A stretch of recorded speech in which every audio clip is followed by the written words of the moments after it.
Hello everyone, I am Marieke Blokland from Bloknote.nl and I'm your online art teacher. I want to work on this page today, and for months and months and months I wanted to make more YouTube videos. So I'm going to make something similar like this, or at least I have this one on my desk to be inspired by. I'm going to probably create something similar, but maybe it will turn into something completely different. But this is my starting point. I made this myself also in a slightly smaller journal, and I used acrylic paint and gel medium, acrylic ink and some pencil and clear gesso on this page. I'm going to start working on this background. I already applied some leftover paint, black acrylic paint, and I just used a big flat brush to make some marks, really, just when I had some leftover paint in black. I'm going to use some paints that I still had in my that I really need to finish, because it's yeah, acrylic paint you can't keep too long. It's a bit drying in already. It's too old. I really need to finish these paints before I have to throw them away, and that would be a real pity, because Old Holland is a really good and expensive brand, and I really wouldn't want to waste this beautiful paint.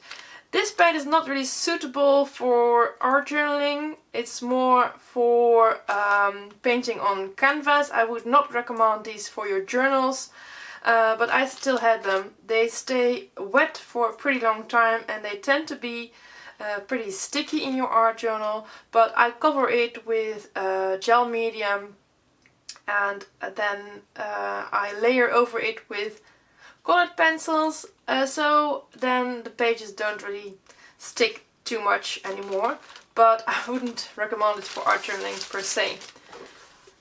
I want to make more of these type of videos in the future.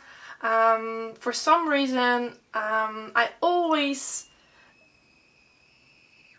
I hope you don't hear the screaming of the kids. It is a Wednesday afternoon at this point, so the kids are at home, not only my kids but all the kids in the hood, and they tend to make a lot of noise on Wednesday. On Wednesday afternoons in the Netherlands, all the kids have a free afternoon, so they don't go to school. I hate it when they scream that hard, that loud. I can't concentrate. I don't even know what I was saying anymore. Anyway, I think I was saying I want to make more videos like these in the future, but I really would like to make more of these type of videos in the future. Oops. But my inner perfectionist always avoids it. It is horrible. I started to make YouTube videos in 2008 when my daughter Matilda was born, and my mother-in-law gave me a camera to film our beautiful baby daughter.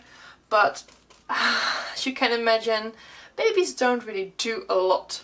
So I got a bit bored, and I went to art school. I studied graphic design, and when you study graphic design you often also learn a lot of other things like illustration, photography, and we also had some lessons in filmmaking, videography, and I really like that. I've always been someone who loves a lot of things. I tend to be very versatile. I loved to take photos and make videos, and I love typography and, well, a lot of different things. So I've been on YouTube for ages, and it is really a big passion of mine to make videos. and I do it a lot for my courses. I create tons of videos for my courses, but for some reason when I want to make something for YouTube, I always have in my head that it has to be perfect, and my perfectionism makes me avoiding making videos for YouTube. Well, it is just something that I really love doing. And when I just started, I wanted to make quick and happy videos, but those videos take me, well, days to create, to film them and to edit them. And it just takes a lot of work. So that is the reason why I started to make videos a bit differently, more giving you some information. But then that is also a lot of work, and I want to put that type of work in the courses that I make. It is it just takes a lot of time to create video lessons. But then I really miss YouTubing. I just really miss it. I miss the online community, and I love connecting with people. I love telling you about journaling and the process of journaling, and being able to share things about myself, and I do that a lot on Instagram as well, but that is just less intimate. I think when you share things in videos, you can show so much more and tell so much more about yourself than in 15 seconds in an Instagram stories.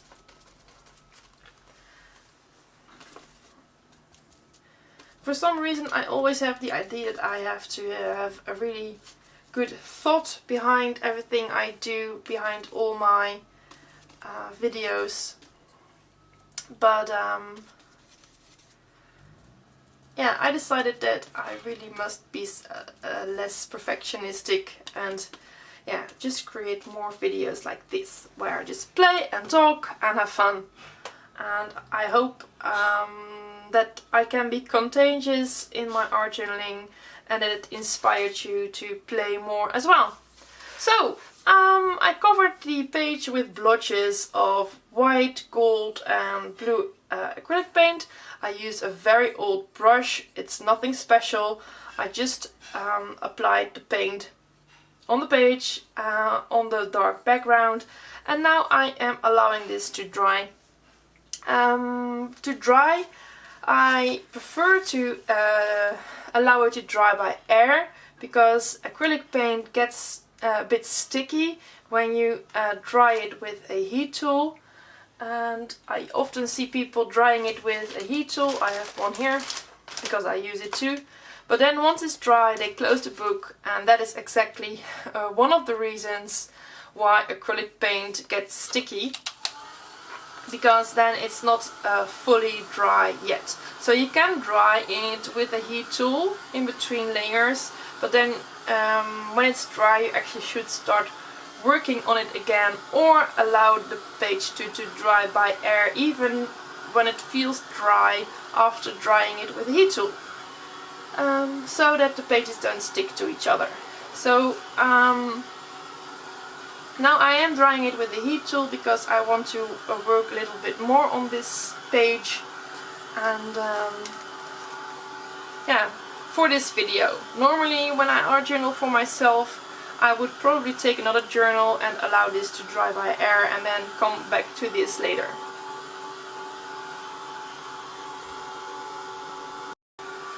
The colors that I used are titanium white, and this is a royal gold, and an ultramarine blue, and a Dutch light blue grey. That's what they are called, but that is because they're from Old Holland.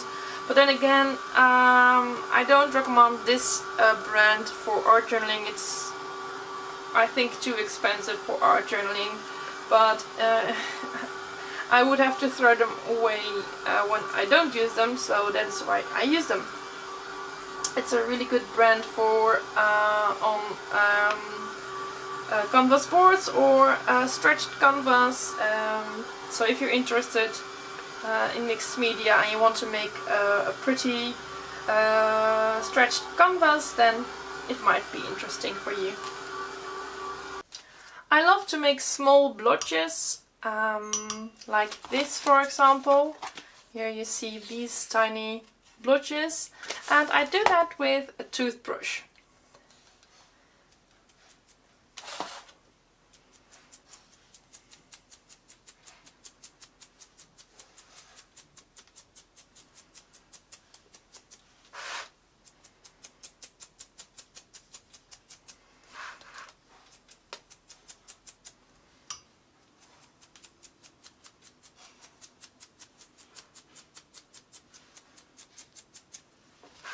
It's very easy. I just dip the brush in the acrylic paint and I make sure that the brush is a tiny bit wet, not too wet, but just I dipped it in the water just a tiny bit, and then I use my index finger of my left hand and I hold that still and I push the brush along my fingertip.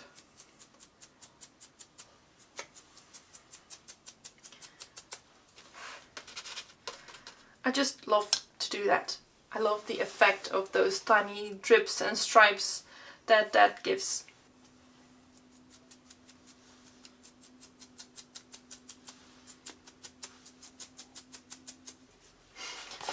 I have some leftover papers here and I'm going to stick some tiny clippings on this background with matte medium. I use a fluid matte medium here by Liquitex. I love the fluid for these thin papers. I often also use the matte gel medium, but when I'm using very thin collage material like this is pretty thin paper, I often also like to use the fluid medium because it's a bit easier to use. But if you happen to have a matte gel medium, I think the gel medium is more versatile. You can use it for more things, but I also use this fluid medium. I just drip a bit on the background and I use a small flat brush, a soft flat brush. I spread out the matte medium, I put the paper on it, and then I go over it with the same brush, and then it's sealed between two thin translucent layers. I just stick these tiny paper clippings randomly. These are pieces of a gel print that I made, but you can use anything. This is a bit of a cupcake wrapper.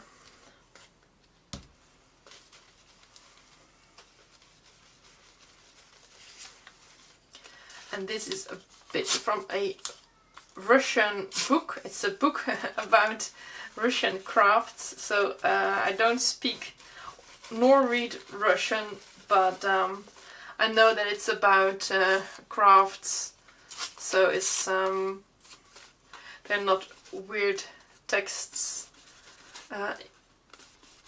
on this paper. I love to use papers with foreign symbols, so if you have a Chinese newspaper or something, that's really fun to use. But the thing with newspapers is that you can also sometimes have messages in the news that are horrible messages, and you don't want to stick papers in your journal that maybe you don't know it's about murder or porn or anything, and not knowing about it. So I really know that this came from a book that was about Russian pottery and Russian crafts. So yeah, I'm pretty sure that it doesn't really say anything really scary. I assume that that was not inside that book where it came from. But I just love the symbols a lot. I wish I could read them. It's just such a pretty script.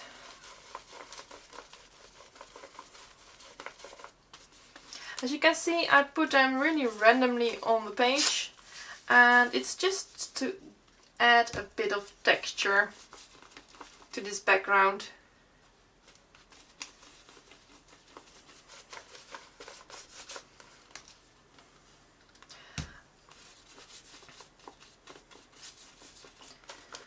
Applying a thin layer over the entire spread, just to make the spread a bit more sturdy.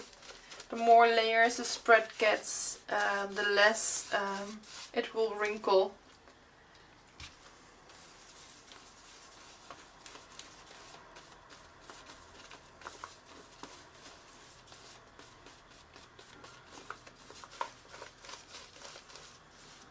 Also, I love it that the matte medium adds a nice satin layer to the entire spread. So it looks like everything melts together. And I allow this to dry again with my heat tool. So now I have the black layer underneath everything, then I have the colored layer.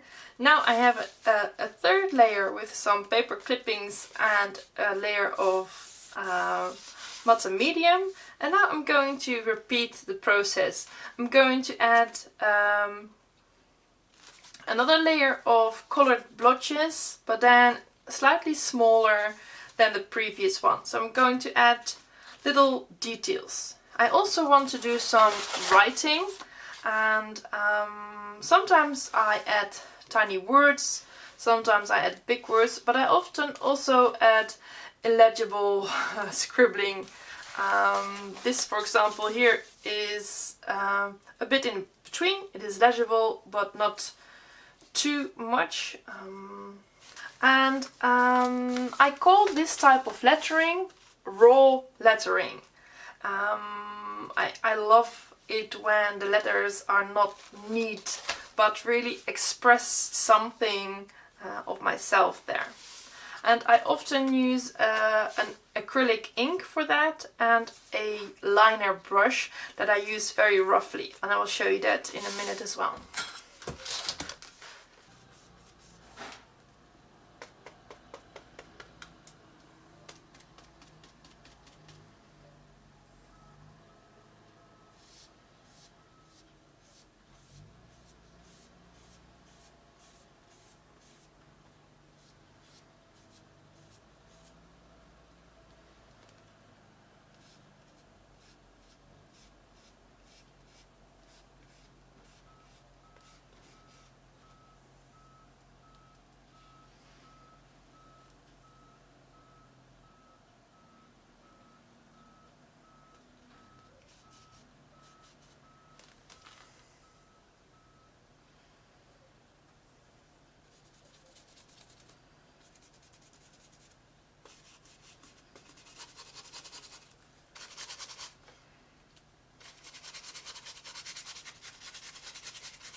I love to use this liner brush for lettering.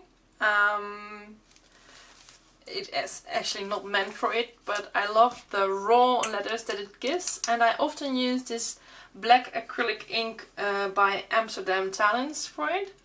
I just dip the brush in the ink and I start writing basically. And because the brush is not meant for writing, it does weird stuff, and I really like that.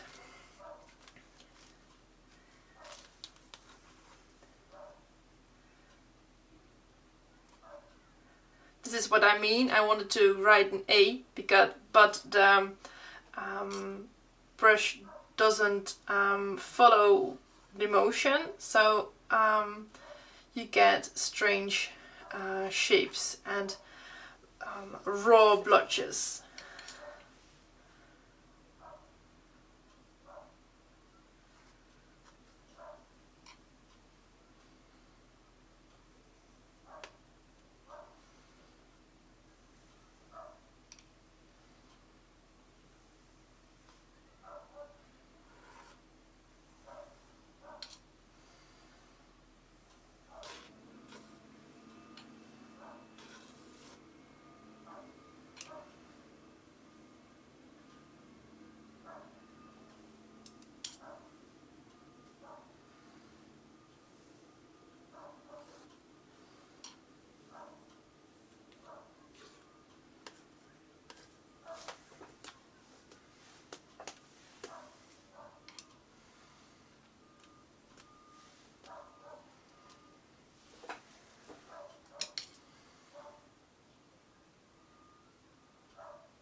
So for me it says face the truth now, but it doesn't really matter that if people could read this or not.